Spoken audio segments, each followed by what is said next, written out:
இன்னைக்கு உங்க வீட்டுல ஒரு பிறக்க போற குழந்தை ஒரு லட்சாதிபதியா இருந்தா எவ்வளவு சந்தோஷப்படுவீங்க. ஆஹா, நம்ம குழந்தை பிறக்கும் போதே ஒரு லட்சாதிபதி அப்படிங்கிற அந்த ஒரு சந்தோஷம் அப்படியே பூரிச்சு போயிருவீங்க. அதே குழந்தை லட்சக்கணக்கில் ஒரு கடனோட பிறந்தா, அந்த கடன் நீங்க வாங்காததா இருந்தா, அந்த கடன் உங்களுக்கு தெரியாமலே உங்க பேர்லயே வாங்கியிருந்தா, ஸோ அதான் நடந்திருக்கு. ஏன்டா கடனே வாங்க முடியாம ஒரு கவர்மெண்ட் நடத்த முடியுமா அப்படின்னு கேட்டீங்கன்னா, இல்லை, வாய்ப்பு இல்லை. ஆனா அன்றாட செலவுக்கு ஒரு கவர்மெண்ட் கடன் வாங்குச்சுன்னா, அந்த கவர்மெண்ட் சீக்கிரம் ஒரு பெரிய ஒரு கிரைசிஸை சந்திக்க போகுது அப்படிங்கிறதான் ஒரு உண்மையான அர்த்தம். எவ்வளவோ நம்ம பெருமையாக பேசிக்கலாம். இன்னைக்கு ஜிஎஸ்டிபி நிறையா இருக்குது. இன்னைக்கு இந்தியாவிலேயே செகண்ட் பிளேஸில் இருக்கோம் நம்ம ஜிஎஸ்டிபியில். ஸோ இந்தியா தமிழ்நாடு வந்து வளர்ச்சி அடைஞ்ச மாநிலமாக இருக்குது.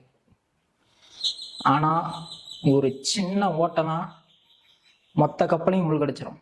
அது எவ்வளோ பெரிய கப்பலாக இருந்தாலும் சரி. அதான் இன்னைக்கு தமிழ்நாட்டோட நிலைமையாகவும் இருக்குது. கிட்டத்தட்ட 10 லட்சம் கோடி நம்மளுக்கு தெரிஞ்சது தெரியாமல் எக்ஸ்ட்ரா 3 லட்சம் கோடி வச்சுட்டு போயிருக்காங்க முந்தைய கவர்மெண்ட்.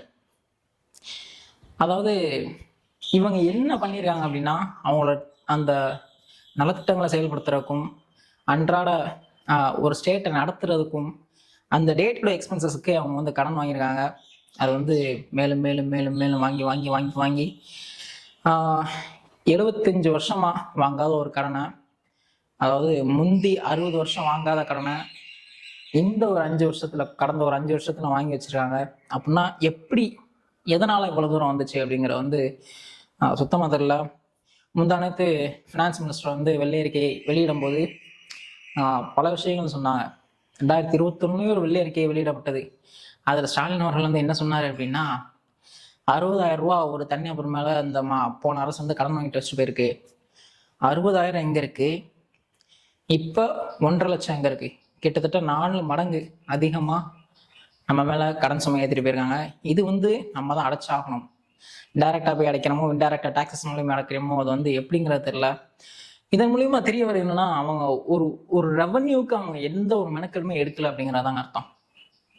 அவங்க மேலும் மேலும் கடனை தான் வாங்கிருக்காங்களே தவிர அந்த கடனை அடைக்கிறதுக்கான அந்த ரெவன்யூக்கு அவங்க எந்த ஒரு வழிவகையுமே பண்ணலை. எல்லா இடத்துலையும் போய் பேசி பேசி வச்சுட்டு போயிட்டு, இப்போ ஏதாச்சும் ஒரு இன்வெஸ்ட்மெண்ட் நம்ம கொண்டு வந்தால் இதை நாங்கள் பேசி வச்சுட்டோம். இதெல்லாம் என்ன ஒரு இந்தத்தனம் சொல்லுங்க. எலக்ட்ரிசிட்டி போர்டு தான் ஒரு பொதுத்துறையிலேயே அதிகமான டெப்ட் உள்ள ஒரு டிபார்ட்மெண்ட் அப்படின்றாங்க. அப்படி இருந்துமே பாண்டே அவர்கள் அன்னைக்கு சொன்னது எனக்கு ஒரு இன்டர்வியூ நான் பார்த்து எனக்கு ரொம்ப அதிர்ச்சியாக இருந்துச்சு.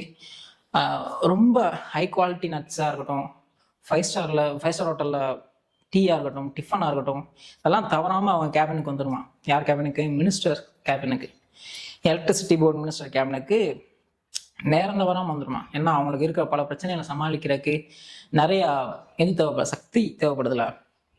அதனால தான் அவங்களுக்கு என்ன, என் பேர்ல அந்த கடன் இருக்கு, அப்படியே என் பேர்ல இருந்தால் 1.5 லட்சம் தான், அது எனக்கு ஒரு டீ குடிக்கிற காசு தான், தூக்கி போட்டு போயிட்டே இருப்பேன் அப்படிங்கிற அந்த ஒரு நினப்பு. நம்ம பாட்டு கொள்ளையடிப்போம், யாரு தொட்டு கிடக்கிற தொட்டு தானே, கீழே கிடக்கிற தொட்டு தானே அப்படி நினைச்சு நிறைய கொள்ளையடிச்சுட்டு அவங்களுக்கு எப்படா கலைஞர் அவர்கள் குடும்பத்துக்கிட்ட நல்ல பேர் சம்பாதிக்க முடியும், மேலும் இந்த பதவிகளை எப்படி தக்க வச்சுக்கலாம் அப்படிங்கிற அந்த ஒரு போராட்டத்துக்கு நடுவுலையே இதெல்லாம் அவனுக்கெல்லாம் கண்ணுக்கே தெரியாது. அவர் என்ன சொல்றாரு, 2021-22 46,000 கோடியா இருந்த பற்றாக்குறைன்னா ரெவன்யூ டெஃபிஷியன்சி, அதாவது வருவாய் பற்றாக்குறை இன்னைக்கு தேதிக்கு 2025-26 78,000 கோடியா இருக்கு. கிட்டத்தட்ட எவ்வளவு தூரம் இன்க்ரீஸ் ஆயிருக்கு பாருங்க இந்த 5 வருஷத்துல. இதுக்கெல்லாம் என்ன காரணம்? நலத்திட்டங்கள் காரணமா அப்படின்னு கேட்டா, வெல்ஃபேரை நாங்கள் வந்து எந்த குத்தமும் நான் சொல்ல முடியாது, சொல்லக்கூடாது. ஏன்னா அது மக்களுக்கான ஒரு நல திட்டங்கள். அதே இது அவங்க எந்த ஒரு ரெவன்யூக்கான ஒரு முயற்சியுமே எடுக்கல அப்படின்னு தகவல் சொல்றாங்க. இதுல இன்னும் ஒரு விஷயம்னா, நலத்திட்டங்கள் அவசியமா அப்படின்னு கேட்டீங்கன்னா, அது வந்து எப்படி சொல்றதுன்னு எனக்கு சுத்தமா தெரியல. அது அவசியமா இல்லையா அப்படிங்கிற வந்து மக்களை தான் நீங்க தான் முடிவு பண்ணணும். எங்களுக்கு வேண்டாம் அப்படின்னு நிராகரிச்சிங்கன்னா அதுக்கு இருக்காது. பழகிட்டாங்க நம்மளை அப்படியே கொடுத்து விலையில்லா பொருட்கள் கொடுத்து நம்மளை அப்படியே பழகிட்டாங்களா. ஸோ நம்மளும் அதில் அப்படியே அதை நோக்கியே போய்கிட்டு இருக்கோம். இப்போ இந்த கவர்மெண்ட்டுமே என்ன செய்ய போகுது அப்படிங்கிறது தெரில. கிட்டத்தட்ட தாய்மாமன் சேரு, குழந்தைக்கு பவுனு, 1 பவுனு, அதுக்கப்புறம் 2,500 ரூபா மாதம் மகளிர் உரிமை தொகை, இப்படி பல திட்டங்களை வச்சுக்கிட்டு இருக்கு. இதுக்கு என்ன செய்ய போறீங்க அப்படிங்கிட்ட நாங்கள் அதுக்கு டிஸ்கஸ் பண்ணிட்டு இருக்கோம். அதுக்கு நாங்கள் வேற விதமான வருமானங்களை வந்து நாங்கள் ஈட்டுறதுக்கான முயற்சிகளை பண்ணிக்கிட்டு இருக்கோம் அப்படின்றாங்க. நான் போன கவர்மெண்ட் எனக்கு ஒரு கேள்வி என்னன்னா, அப்போ கவர்மெண்ட்டோட ரெவன்யூவை நீங்கள் என்ன பண்ணீங்க? வருமானம் 46,000 கோடி ரூபாய் பற்றாக்குறை இருந்திருக்கு. அப்படியும் டைரக்ட் அண்ட் இன்டைரக்ட் இன்கம்மான டாக்ஸஸ்ஸு, அதுக்கப்புறம் முக்கியமாக உங்களுக்கு பெரிய ஒரு வருமானம்னா ஸ்டாம்ப் டியூட்டி. ஒரு ரெஜிஸ்ட்ரேஷன் பண்ணோன்னா அதுக்கு அந்த ஸ்டாம்ப் டியூட்டி கட்டியாகணும். அந்த ஸ்டாம்ப் டியூட்டியை போன பீரியடில் இன்க்ரீஸ் பண்ணீங்க. யாரு? நம்மால் மூர்த்தி அவர் இன்க்ரீஸும் பண்ணார்.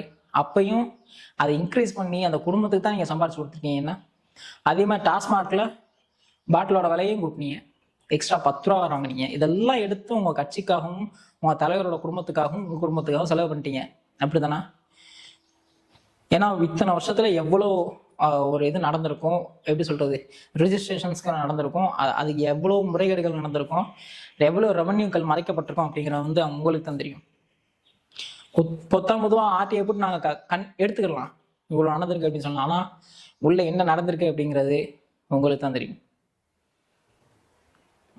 ஸோ என்ன பழைய ஃபினான்ஸ் மினிஸ்டர் என்ன பேசுறாரு, தங்கம் தென்னரசு,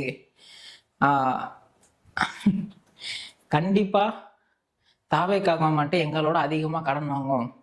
இன்னைக்கு 10 லட்சம் கோடி இருக்கிறது, நாளைக்கு 20 லட்சம் கோடி அவங்க மாத்தி வைக்கலாமா, நான் துறை விட்டே போயிடுறேன் அப்படின்றாரு. இது என்ன சார்? இது என்ன பேச்சு? நீங்களே சொல்லுங்க.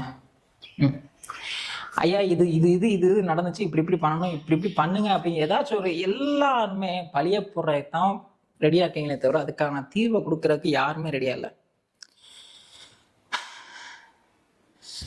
இப்போ பிரசன்ட் மினிஸ்டர் என்ன சொல்றாரு, சார் இது இப்படி இருக்கிறனால என் வெல்ஃபேர் கொடுப்பீங்களா, நல்ல திட்டங்கள் செய்வீங்களா, நாங்கள் அதில் வந்து எந்த இதுவும் வைக்க மாட்டோம், முடிஞ்ச அளவுக்கு எப்படி நாங்கள் வருமானத்தை ஈட்ட முடியும் பார்ப்போம், கண்டிப்பாக இதுக்கான தீர்வுகள் எடுப்போம் அப்படின்றாங்க.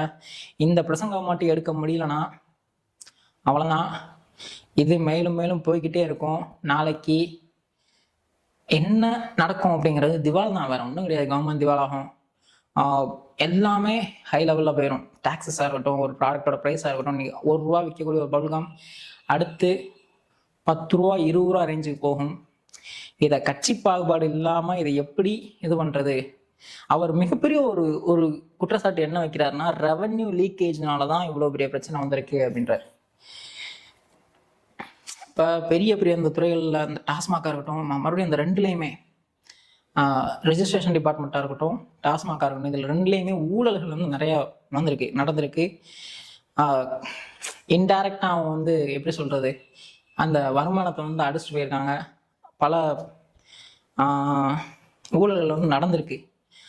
ஸோ இதுதான் ஒரு மேஜர் ரீசனாக இருக்குது அப்படின்றாரு. அந்த ரெவன்யூ லீக்கேஜை நாங்கள் தடுக்கணும், அதுக்கான முயற்சிகள் என்ன அப்படிங்கிறதையும் நாங்கள் பண்ணிக்கிட்டு இருக்கோம் அப்படின்றாரு.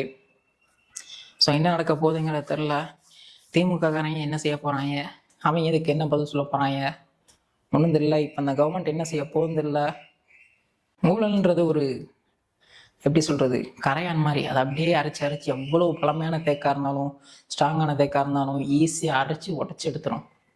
உடச்சுங்கிற தூளாக நொறிக்கிறோம். ஸோ அது நடக்காமல் இருக்கிறதுக்கு இந்த கவர்மெண்ட் என்ன செய்ய போகுது அப்படிங்கிறத வந்து பொறுத்திருந்து பார்ப்போம். ஸோ உங்களுக்கு ஏதாச்சும் கேள்வி இருந்தால் சொல்லுங்கள். நான் அந்த ஜிஎஸ்டிபியை வந்து நான் இன்னும் ஒரு வீடியோவில் அப்படியே ஃபுல்லாக நான் எக்ஸ்பிளைன் பண்ணுறதுக்கு ட்ரை பண்ணுறேன். பார்ப்போம்.